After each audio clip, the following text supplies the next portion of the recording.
Okay, well, I'll try and be disciplined. If somebody can give me a signal when I've got a minute left, and I'll make sure that I get the important bits in. Um, Obviously, you're looking at the situation in Gaza. So what I want to talk about is mainly things that have occurred there, particularly over the last few months in respect of the attack that took place, which was called by the Israeli army Operation Guardians of the Walls. That was the kind of title that they gave it. And it was a very devastating attack. It really, and it was initiated in response to several events that occurred. But of course, there is a continuum when we talk about the situation in Palestine, and talking about any single point as a starting point really is to take it out of context. You really need to look at the whole situation. But just very briefly, two things that did occur which instigated the situation. One was a suburb of Jerusalem called Sheikh Jarrah. Sheikh Jarrah is a place where around about 1,500 Palestinians live, and it was given to them by the United Nations in 1956 because they had been expelled from their homes in other parts of what became the State of Israel. And at the present point in time, they're facing further evictions from that, something like 1,400 people, but in the immediate short term, 40 people, including, I think, about 10 or 12 children. And it's part of East Jerusalem, which I know I've been to, and I've actually, quite literally, this is not a embellishment. I've sat in the front room of the houses that are currently affected.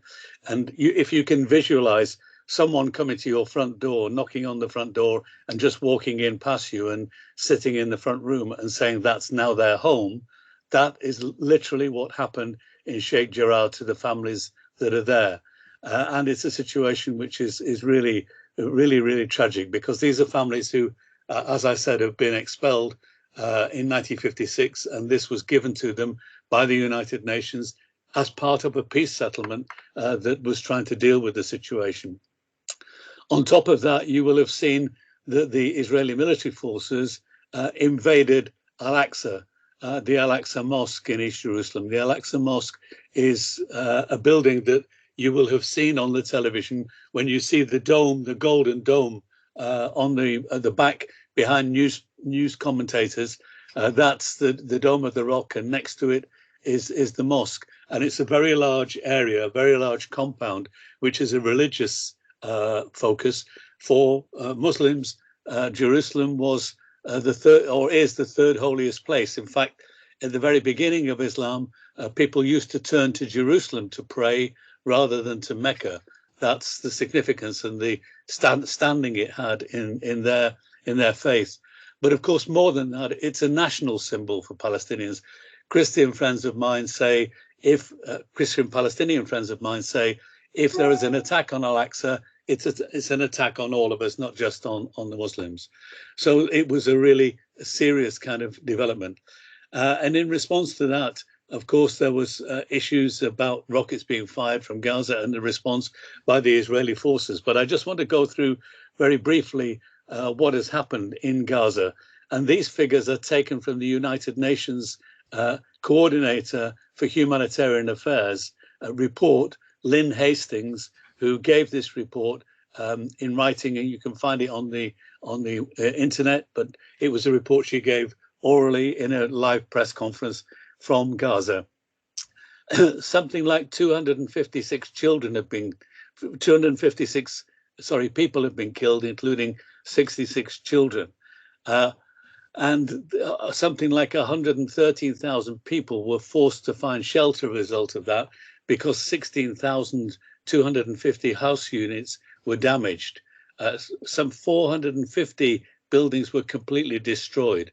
And that included damage to something like 58 educational facilities, including schools which were used as havens for people trying to escape the bombing, because they are designated on their roofs as UN facilities. So it's very clear that they are not anything to do with any combat that's taking place. On top of that, 9 hospitals were seriously damaged, including 19 primary healthcare centres. And the chief medical laboratory for testing COVID in Gaza was completely destroyed. On top of that, the infrastructure was hit extremely hard. 250,000 people remained without drinking water because desalination plants were damaged so critically that they were no longer able to provide basic drinking water for people. And something like nearly 500,000 people are without piped water, which they had previously. And there are continuing cuts to power supplies, which impact on all of the whole community. So you can see it's a massive assault. Lynn Hastings, in her report, said that in the 10 or 11 days of this most recent attack, the equivalent of 50% of the bombs that were dropped in 2014 were dropped during those 10 or 11 days. So it was although the period was short, the intensity of it is comparable to previous attacks that have taken place on Gaza.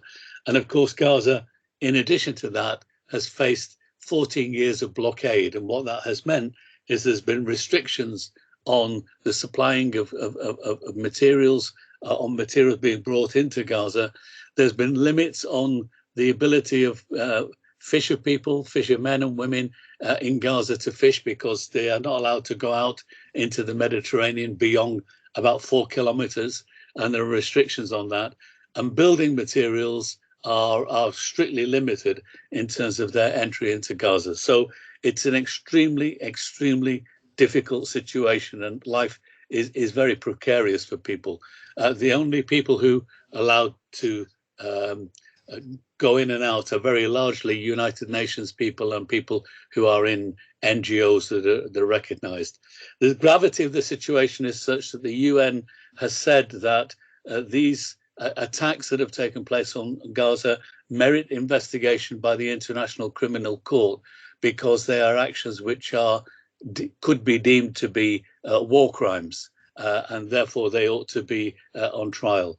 What's sad to see is that Boris Johnson in April condemned the International Criminal Court, has said that they had no right to carry out investigations on what Israel had done, and that remains the position that he holds. So our government, I think, we have to take our government up for the actions that they've taken.